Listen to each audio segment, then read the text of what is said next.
Ladies and gentlemen, have you ever been in a situation in which you talked to a friend, a teacher, someone you trust, about a topic that's very dear and very close to you, a topic that you want to defend with your heart and soul, even perhaps your life, something you really believe in, and you're debating that topic with your friend or teacher, whoever, and suddenly the conversation stops because the other person returns a question to you saying, "Do you realize what you just said to me?" And you don't. You look at him or her and say like, "No, I was just making my point." To which the other person replied, "No, you made the other point." See, this is something that happens with people, where you just try to defend your case and by internal logic, you develop to a more logical solution that in some cases happen to be correlating with what your opposing conversation partner actually thinks. Something really similar happened in the comment section of our channel. In the comment section under last week's video, A Belgian Street Leads to Better Understanding Beethoven. Maybe the thumbnail, it's holiday. I really wish that video took off a little bit more than it did, because it really comes in this period where we have so much stuff to discover. And the comment here, by the way, it's not about Zeroid's comment, it's about what's coming as a reply to his comment that we're going to talk about. But this period in the early 20th century, there happens stuff that we can only explain, I think, from well understanding the WBMP from the 19th century. So in this video, I will take you to these comments. I will comment on that, but I will also take you to the Henle edition of the piece that we are going to talk about, because the introduction there is also kind of mind-blowing, and mind-blowing in a sense that when you read that, we will do that at the end of the video, you will realize the importance of our research. You will realize that what we did with Beethoven might just set a new standard, not only for playing music from the past, but also giving clues to researchers and musicologists that just don't see answers right now to suddenly say, oh, it's that simple. So, many layers in this video that maybe will turn out into a podcast, who knows. But we don't care, you don't care. I see that in the back end of my YouTube channel, the audience retention rate for these videos are just insane. Can I just repeat that, how blessed I am with an audience that just wants to listen to my babbling, my rant, so to say. Just as a quick side story, when I followed a course on YouTube with one of the, I would say, YouTube masters of this planet. If you watched videos of Mr. Beast, probably part of my audience does, because we have a mixed range of ages. We are all over the place. People under the age of 15 are watching this channel, actually enjoying it, as I can read from the comments, until people above 75 or so. We have everyone here together. And also from my YouTube analytics, I can see that we reach people across the entire globe, which is actually not surprising, seeing that we sold this Beethoven Symphonies, a box of 10 CDs, by the way, if you see this for the first time. It's available on our website, also on Bandcamp, links in the description box. We sold that to over 30 countries, which is, of course, great. Not always easy, though, because shipping is, talk to my wife for that.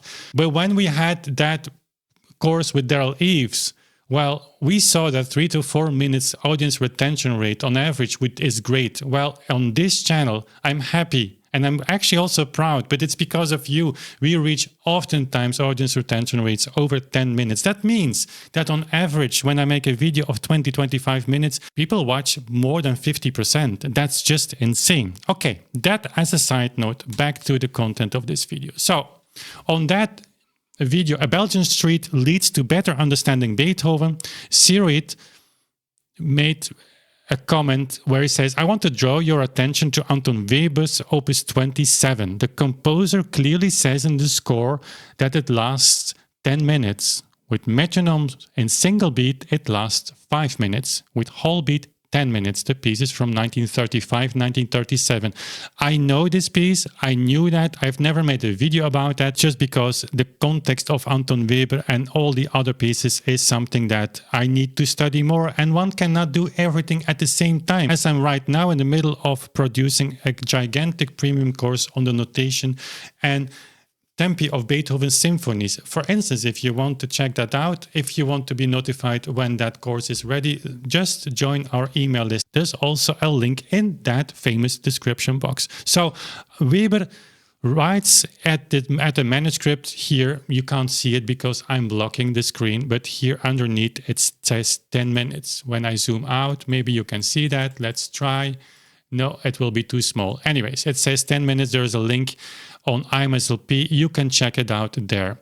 And so that's, of course, more than a hint. Anton Weber was known for his precise writing. He wrote every detail. He was very strict to his publishers and things like that. So it says 10 minutes. Metronome marks 5 minutes.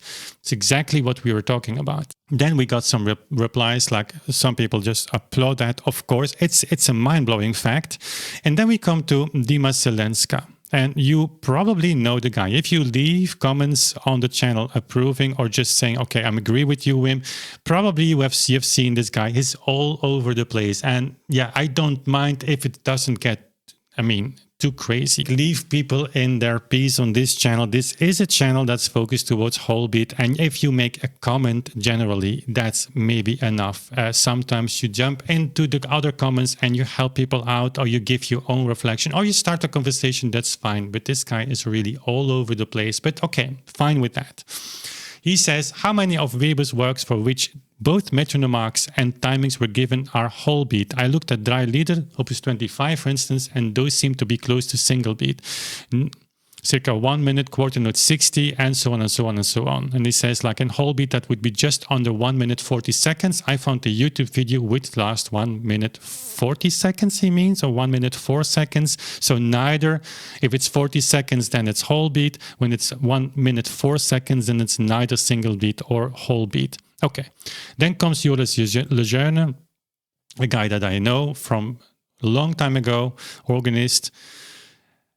Contemporaries of Webern, like Peter Stadlen, spoke about the extreme freedom which he interpreted his own piano music with continuous rubato and definitive changes of tempo to mark the beginning of a new sentence. Well, that doesn't really answer the question or the statement that Siroit made. Like we have here a timing of 10 minutes. We have a metronomization in single beat that lasts 5 minutes. How do you explain that? And by the way, if I see the name of Peter Stadlen, I get suspicious right away. That's the same guy who actually wrote a lot of Beethoven studies and also destroyed, so to say, Anton Schindler, which is Beethoven's first biographer and also in his later part of his life, his secretary.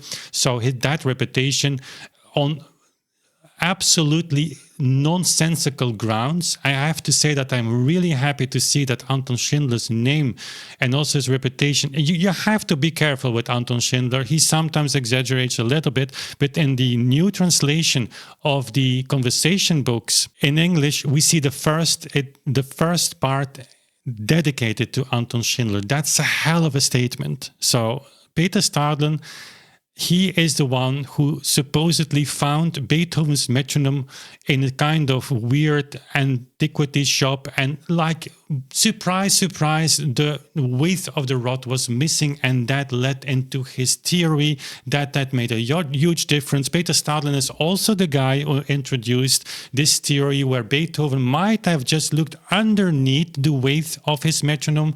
And so recently that theory that's based on absolutely nothing was both taken down and revived. You might remember that Spanish article where people actually said the same thing based on exactly the same manuscript version of the 9th Symphony, where Beethoven marks, I believe, is 120 or 108. And so they take that to prove, so to say, that Beethoven used his metronome in the wrong way. By the way, it doesn't solve anything. I made a video on that. Of course, the response to that on my channel was not blowing up. That article blew up. And by the way, can I say, peer-reviewed articles, yes, great.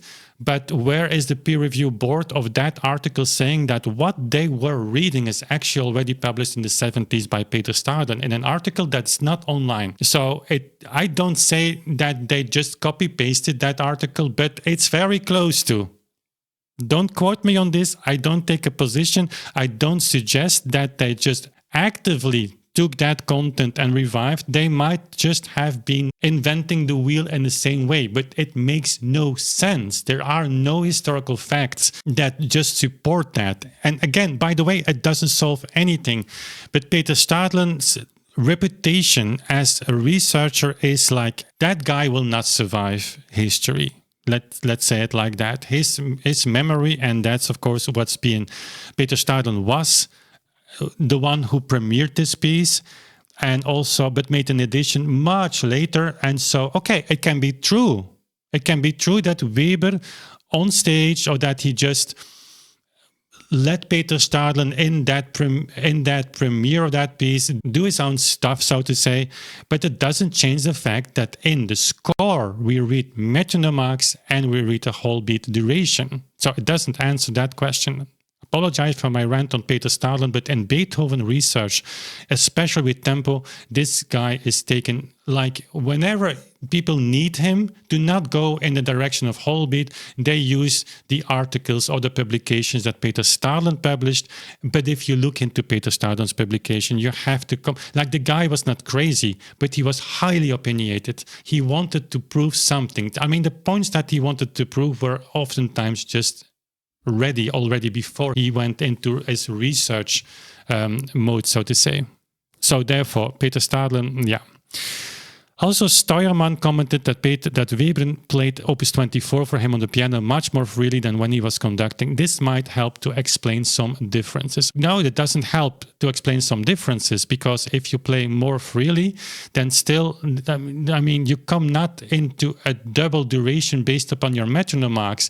And if you look into the publication of Webern, I mean, he is so meticulous in what he wants. Ritenuto a tempo, and you have many of these things. Ritenuto a tempo. Okay, so the score always guides you. The performance is another thing, and these are it's another piece. But even then, I don't think that is a reply to the question.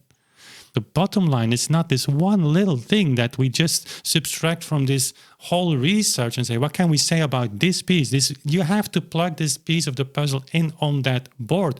I was talking about that recently. You know, that you have these two puzzles, you have these two images, you try to reconstruct those. There are a lot of holes. And every time you have a piece of the puzzle, and this is a piece of the puzzle, in our whole beat board, our whole beat puzzle, so to say, the only thing we need to do is plug this in and say, okay, yeah, the guy was using whole beat still, and that's it. That's it.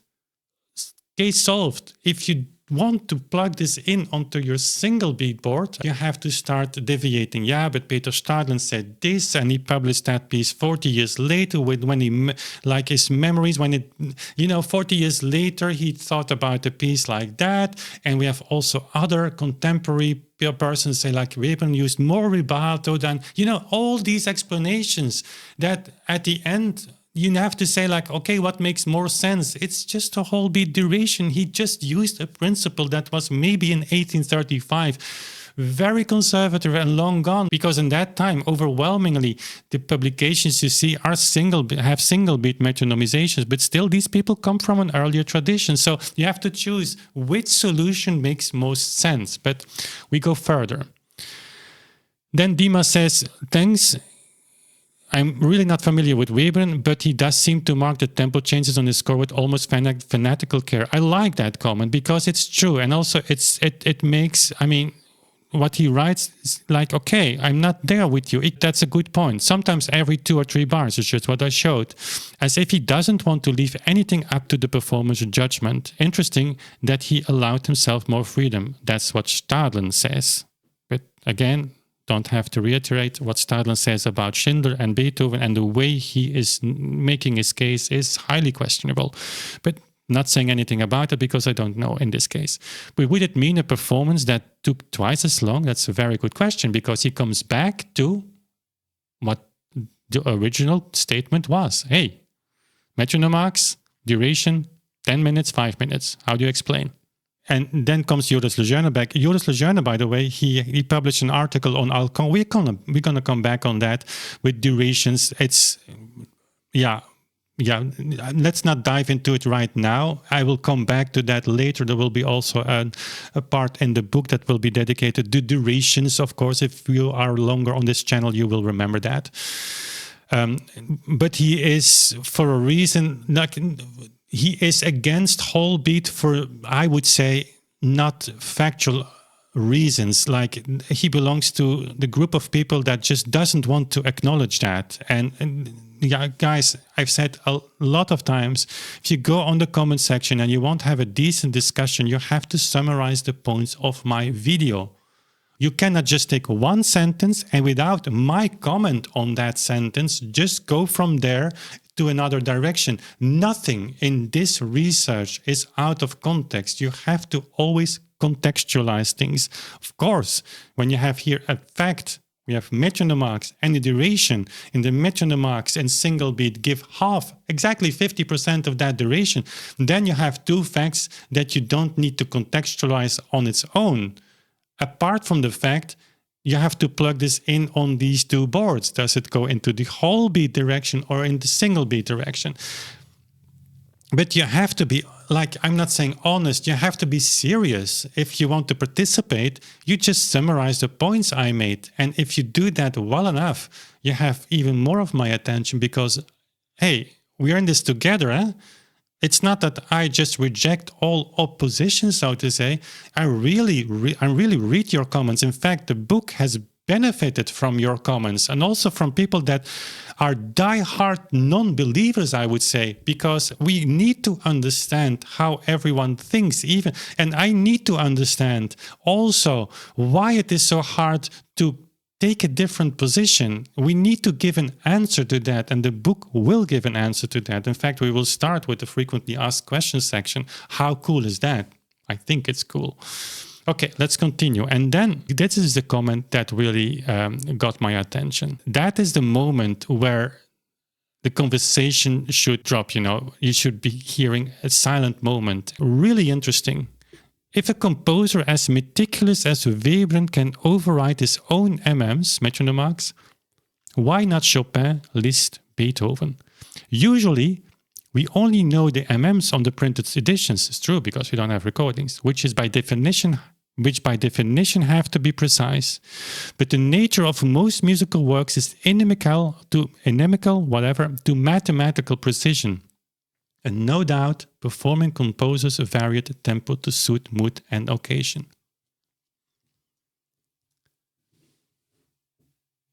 Now the conversation gets to a moment where there gets like an awkward silence. Basically, what Dimas here, or Dimas Zelenka, I don't know what's the surname and the first name, says is,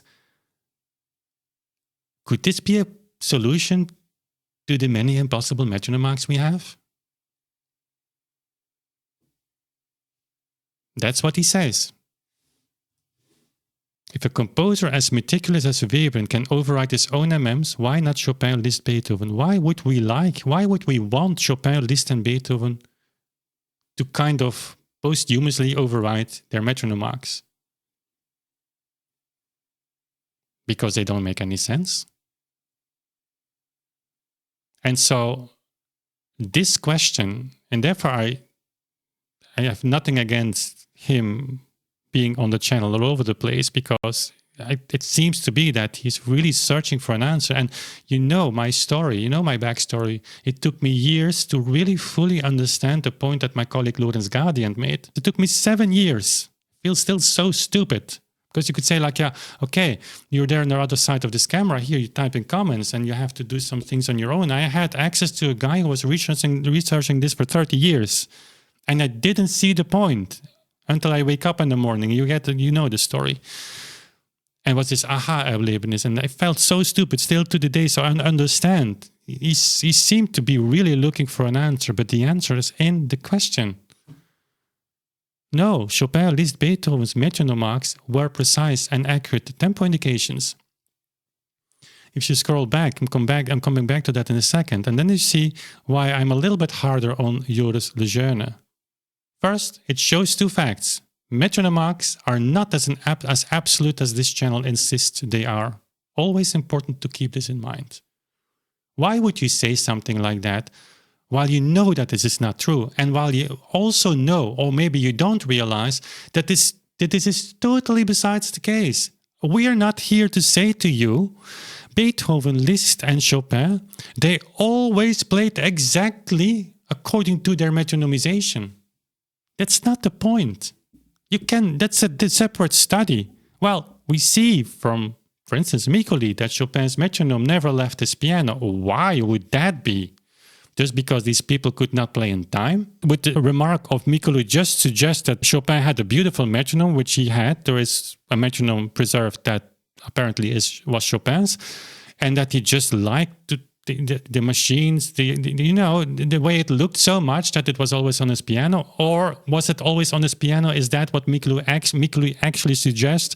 That he oftentimes used it? And if he used that, would he not take these pieces or have his students play in the metronome marks that he used for his publication? Would he then say to his students like, yeah, I just published that, but whatever. That's just like, no. But even that, and right away from Beethoven, we have the same thing. But Beethoven even more, we know for sure that he stuck with this metronomization. In fact, when the Ninth Symphony, so it's on this box, by the way, the Ninth Symphony premiered in Berlin.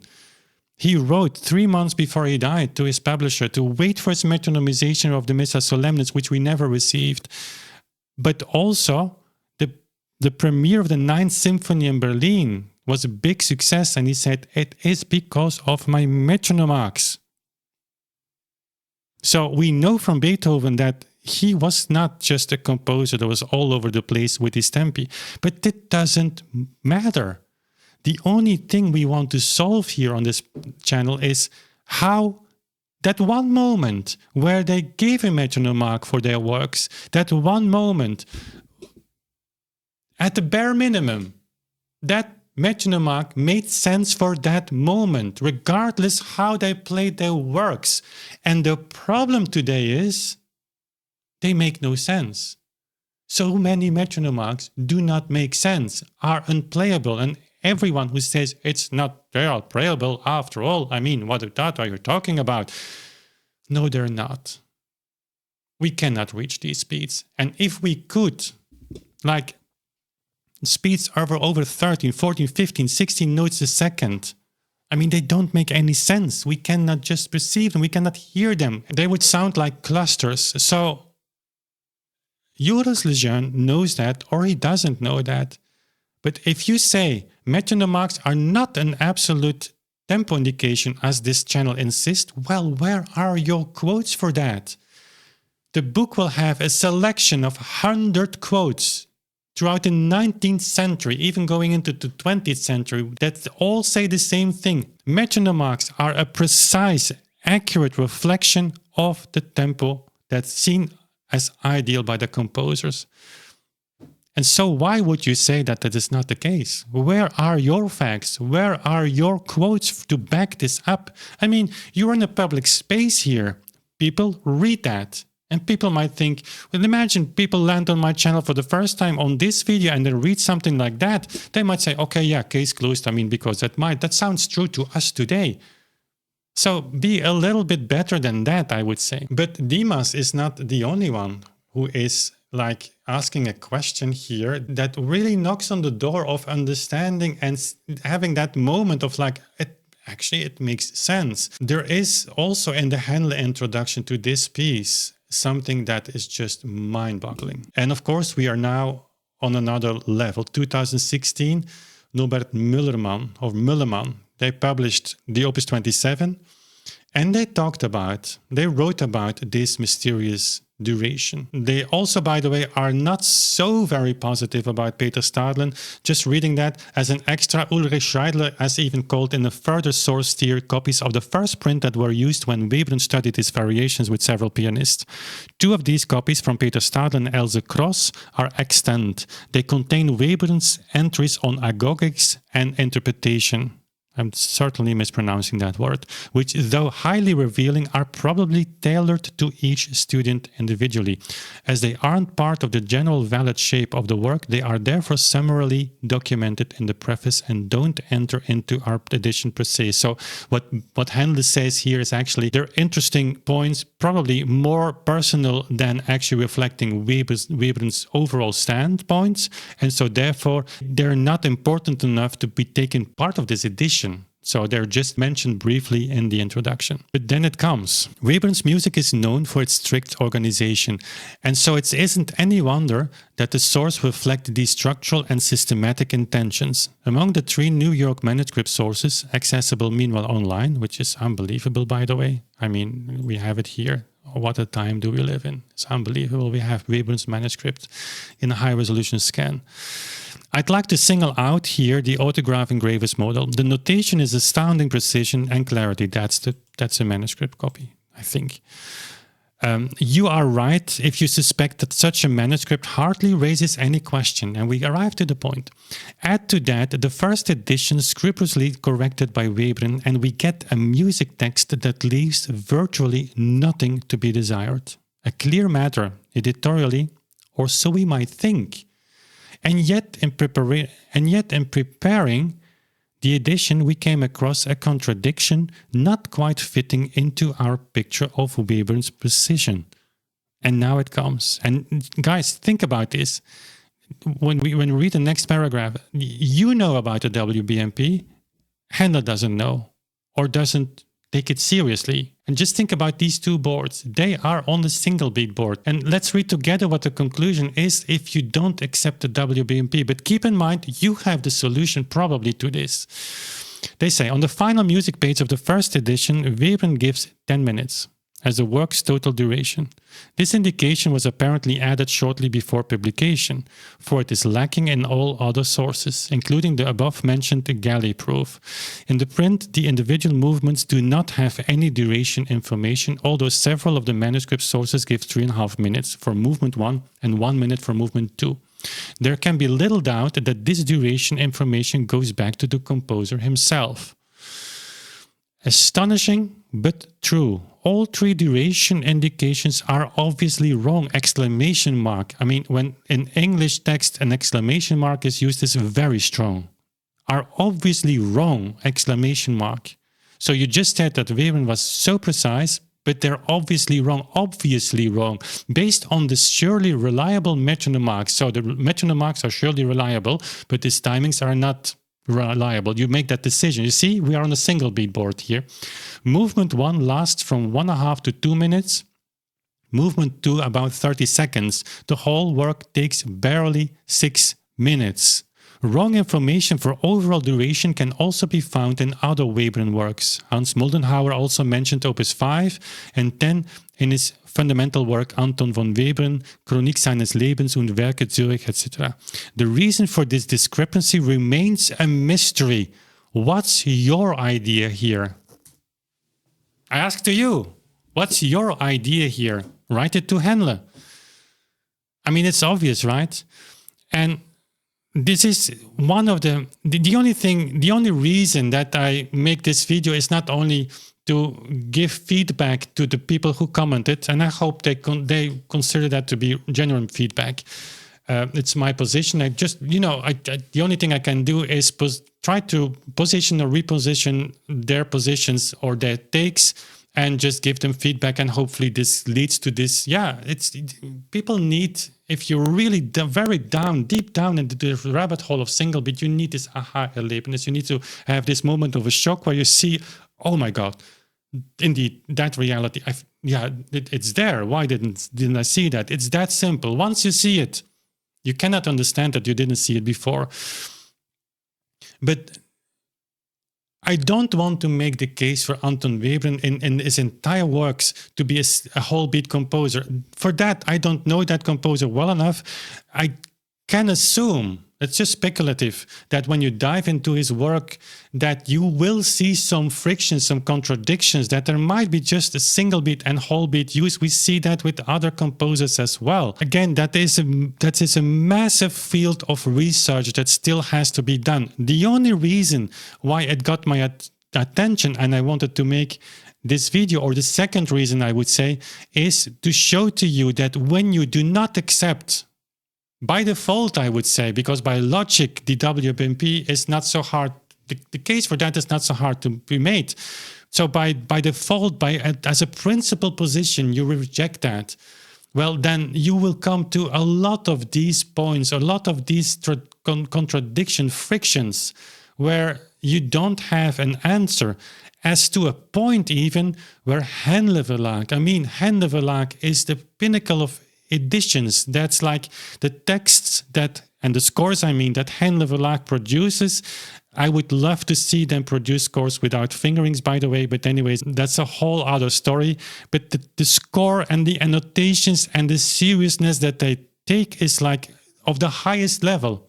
And yet they feel in the introductions, or in the comments on the introductions, to come to a point where they say like, in spite of the fact that this guy was on top of everything that he did, was meticulous in his writing to his publishers, and we know for sure that all the details are in his score. We don't have to do anything on top of that, but we cannot explain this. What is your solution? If you come to that point, then you know that the WBMP is just knocking on the door.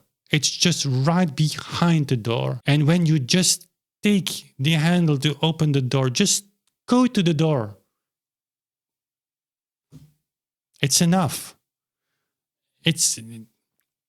I'm super convinced that the WBMP, this whole beat metronome practice,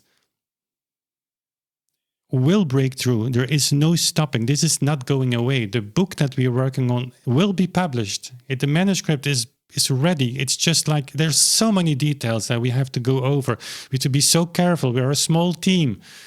And we will publish that book in a world that not particularly is waiting for it. So we have to not build walls around that, but we have to be very sure about everything. We cannot take the position of the normal researcher that just say, okay, I have one element and I take a position here in the sense that I try to solve a certain element, and I know my colleagues will take that on its merits, and we will see what they do. No, we know for sure that in our case, when our book is published, people, musicologists, if they pay attention, because also a powerful weapon would be to ignore that it is published, we won't allow that, thanks to social media.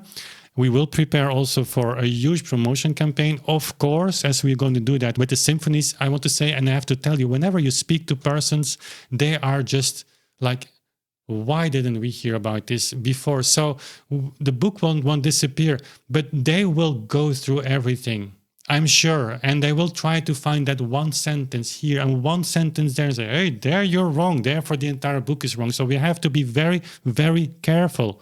And I know many of you reach out to me, especially in emails. It's mind-blowing.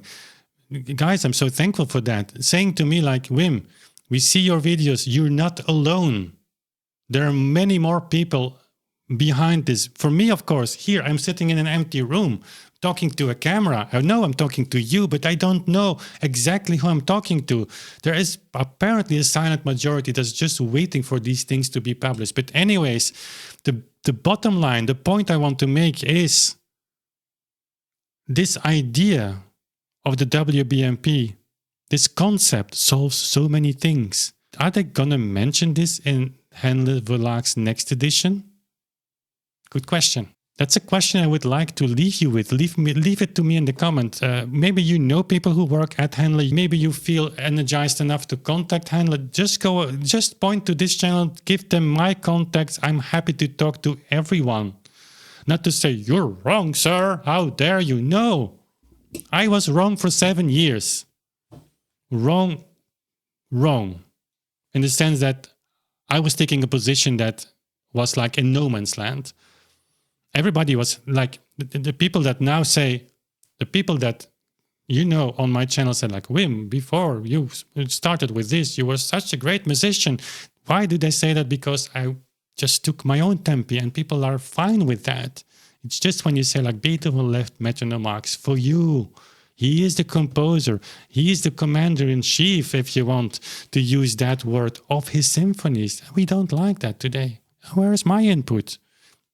Trust me, the symphonies will need your input. So that's all I've got for you today in this video/podcast. Again, leave me in the comments everything you want. I will take it seriously. And if you would like me to make more of these videos in which I just take your comments and just try to give you my elaborated answers, then I'm more than happy to do that. Leave that also in the comment section below.